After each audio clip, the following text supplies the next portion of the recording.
Hello everyone, welcome to Chetan Bharat Learning and welcome to our series ACE Government Exams with CBL। इस series में हम लोग आप लोगों का हर सैटरडे एक टेस्ट लेते हैं जिसमें अराउंड 25 क्वेश्चंस होते हैं of different subjects. I am here to discuss the questions of current affairs. जो भी आपके उस टेस्ट में करंट अफेयर के रिगार्डिंग क्वेश्चंस आए थे उनको हम डिस्कस करेंगे कि आपको कैसे वो टैकल करने थे। आपको जो क्वेश्चन है वो स्टेटमेंट वाइज भी आ सकते हैं, वो आपको नॉर्मली जो एमसीक्यूज हैं जो वन लाइनर हैं उसकी फॉर्म में भी आ सकते हैं। तो देखेंगे कि आपके टेस्ट में वो कौन से क्वेश्चंस थे जिनको आपको अप्रोच क्या लगानी थी कि आपका आंसर ठीक हो जाता। तो शुरू करेंगे हमारे क्वेश्चंस के साथ में करंट अफेयर्स के। On which date the first audit दिवस वॉज सेलिब्रेटेड। फर्स्ट ऑडिट दिवस मनाया जाता है कब, क्वेश्चन ये है। डेट्स दी हुई हैं 13th of November, 14th of November, 15th या फिर 16th ऑफ नवंबर। अगर आपको इतना भी पता है कि नवंबर में सेलिब्रेट किया जाता है तब भी ये क्वेश्चन सॉल्व नहीं हो रहा। इसीलिए जब भी आप डेट्स याद रखेंगे तब साथ में डेट प्लस मंथ दोनों ध्यान रखेंगे, क्योंकि पेपर में चीजें आती हैं ट्रिकी। मंथ लोगों को याद रहता है बट डेट भूल जाती है, तो उसी चीज पर जो है आप गेम से बाहर हो जाते हैं। तो डेट और मंथ दोनों ध्यान रखेंगे। ऑडिट दिवस हम लोग मनाते हैं 16th ऑफ नवंबर को, आंसर इज डी। और ये इस दिन हम क्यों मनाते हैं, क्योंकि इस दिन हम लोगों ने जो कैग है, कंट्रोलर एंड ऑडिटर जनरल, इसका जो ऑफिस है उसको इनॉग्रेट किया था। अपने कॉन्स्टिट्यूशन में इसका हम लोगों ने बेसिकली ओरिजिन किया था। तो इसी के लिए हम लोग ये to mark the historic origin of the institution of CAG हम लोग ऑडिट दिवस मनाते हैं, और ये पहला मनाया है हम लोगों ने, तो ध्यान रखना। Next, consider the following statements regarding the smile scheme. Smile scheme options देख लेते हैं। First, the ministry of social justice and empowerment has formulated scheme for support for marginalised individuals. ये जो स्माइल स्कीम है इसको आप ऐसे ही ध्यान रखेंगे कि जितने भी हमारे देश में ऐसे सेक्शंस हैं जो कि मार्जिनलाइज्ड हैं या फिर वल्नरेबल हैं, उनके डेवलपमेंट के लिए, चाहे वो डेवलपमेंट एजुकेशन सेक्टर में हो, चाहे वो डेवलपमेंट उनके रहने सहने के स्टैंडर्ड ऑफ लिविंग में हो, चाहे उनको और फैसिलिटीज प्रोवाइड करने के लिए हो, उन सभी में हम इनका ख्याल रखेंगे और अल्टीमेटली इनको मेन स्ट्रीम का पार्ट बनाएंगे ताकि इनको भी इक्वल अपॉर्चुनिटीज हम लोग दे सके। ठीक है, तो yes, this scheme was implemented by MoSJE, ministry of social justice and empowerment for the support for marginalised individuals. Second है, it includes sub scheme central sector scheme for comprehensive rehabilitation of persons engaged in act of begging. जो beggars हैं they also come under the definition of marginalised individuals.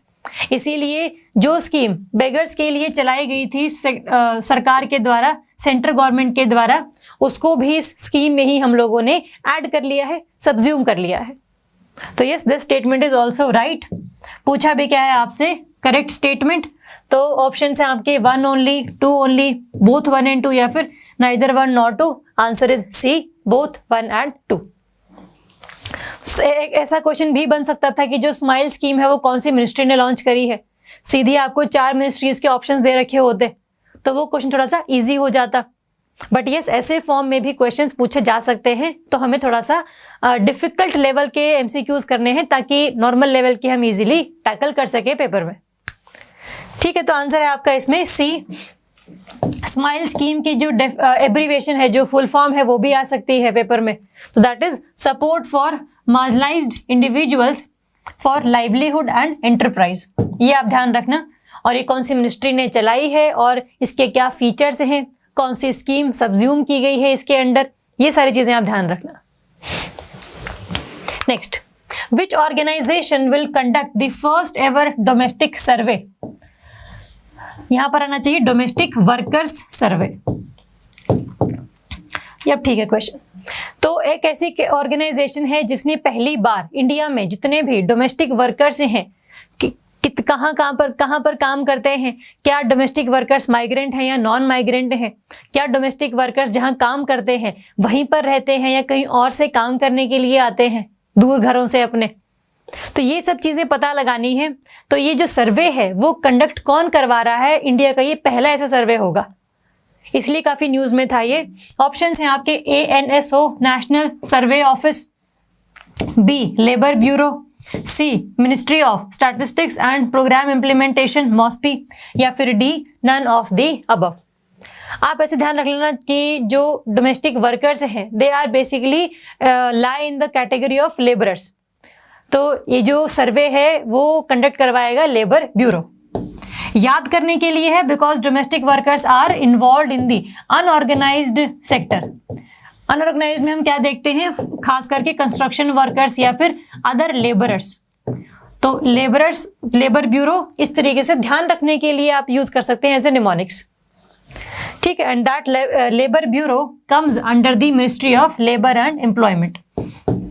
ये भी question आया हुआ है पहले कि लेबर ब्यूरो जो है वो कौन सी मिनिस्ट्री के अंडर आता है, तो ये भी आप ध्यान रखना, it comes under the ministry of labour and employment. Option B is the answer.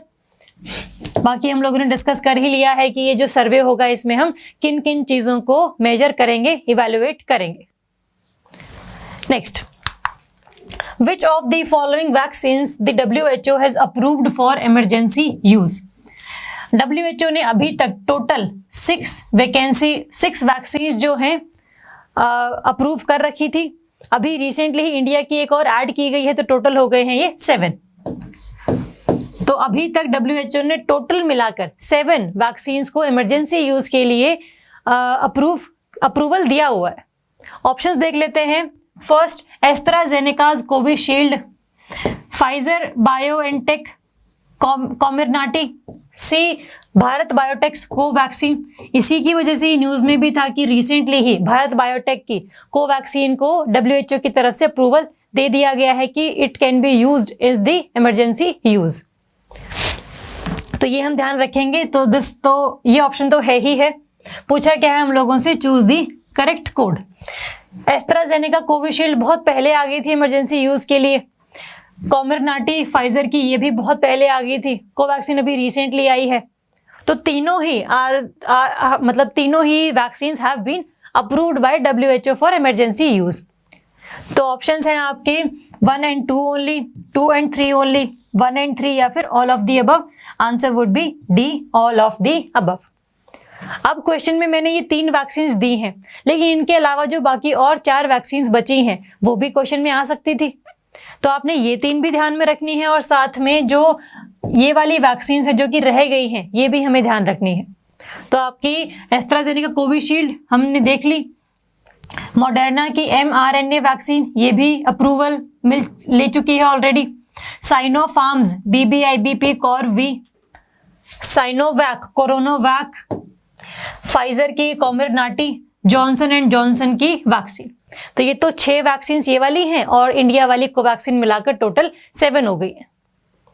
ठीक है, तो इस तरीके से ध्यान रखना, चाहे ये वाली पूछ ली जाए चाहे फिर जो बाकी बची है जो ऑप्शंस में हम नहीं इंक्लूड कर पाए, क्वेश्चन किसी फॉर्म में आए आपको पता हो। टोटल 7 वैक्सीन हैं, नई रिसेंटली कौन सी आई है और किस तरीके से इनको ध्यान में रखना है, ये हम करेंगे। Next, which of the following organizations is implementing STARS project? STARS project is strengthening teaching, learning and results for states program project in India. Options हैं आपके वर्ल्ड बैंक, UNDP, यूनेस्को या फिर नन ऑफ द अबव।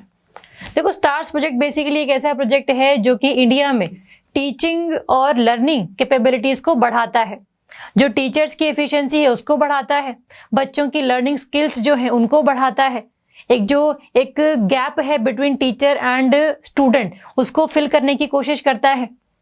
तो ये start किया गया है India में बाय वर्ल्ड बैंक। और ये पूरा पैन इंडिया इंप्लीमेंट नहीं होता है, ये इंडिया में सिर्फ 6 स्टेट्स हैं जहां पर इसको हम लोग इंप्लीमेंट करते हैं। तो आंसर इसका है ए। जो आपके 6 स्टेट्स हैं, 2 हिमाचल, केरला, मध्य प्रदेश, महाराष्ट्र, उड़ीसा एंड राजस्थान। ये आप ध्यान रखना। तो 6 स्टेट्स ये वाले हैं। तो ऐसा कोई स्टेट नहीं है कि जिसमें ऑलरेडी लिटरेसी रेट कम या ज्यादा है वहीं पर ही इंप्लीमेंट हो रहा है। किसी भी स्टेट को इन लोगों ने चूज किया है जहां पर टीचिंग लर्निंग एक्सपीरियंसेस को इम्प्रूव करना है। तो केरला में लिटरेसी रेट बहुत ज्यादा है, उड़ीसा में बहुत कम है। तो दोनों ही स्टेट्स इन कैटेगरीज में एग्जिस्ट कर रहे हैं। तो ऐसा कोई प्रॉपर क्राइटेरिया नहीं है कि लिटरेसी रेट कम होगी या ज़्यादा होगी तभी इस प्रोजेक्ट को हम इम्प्लीमेंट करेंगे। ये डिपेंड करता है कि जो फंड है वो कौन सी गवर्नमेंट को ज़्यादा चाहिए है, to maintain the literacy rate और to improve the literacy rate. ये आप ध्यान रखना। साथ में ये जो प्रोजेक्ट है इसी को आगे लेकर आते हुए इंडिया ने इसको as a centrally sponsored scheme भी लॉन्च करने की अब शुरुआत कर दी है। पहले जो प्रोजेक्ट था वो वर्ल्ड बैंक का प्रोजेक्ट था, लेकिन अब से इंडिया ने इसको as a centrally sponsored scheme भी इम्प्लीमेंट करना शुरू कर दिया है, तो इसलिए काफ़ी न्यूज़ में था। तो ये थे हमारे क्वेश्चंस करंट अफेयर्स के जो कि आपके इस टेस्ट में पूछे गए थे। हम नेक्स्ट टाइम मिलेंगे जहाँ पर हम लोग जो दूसरा प्रैक्टिस टेस्ट होगा उसमें जो भी करंट अफेयर के क्वेश्चंस होंगे उनको हम डिटेल में डिस्कस करेंगे। जैसे हम लोगों ने आज डिस्कस किया है कि आपको किसी भी क्वेश्चन को लेकर कौन सी अप्रोच लगानी है, वैसे ही हम लोग हर टेस्ट के रिगार्डिंग ये चीज़ें करते चले जाएंगे। अगर आपको इसमें कोई डाउट है तो you can comment, you can call us, you can mail us, you can message us. कोई डाउट होगा तो बताना, otherwise thank you so much and all the best.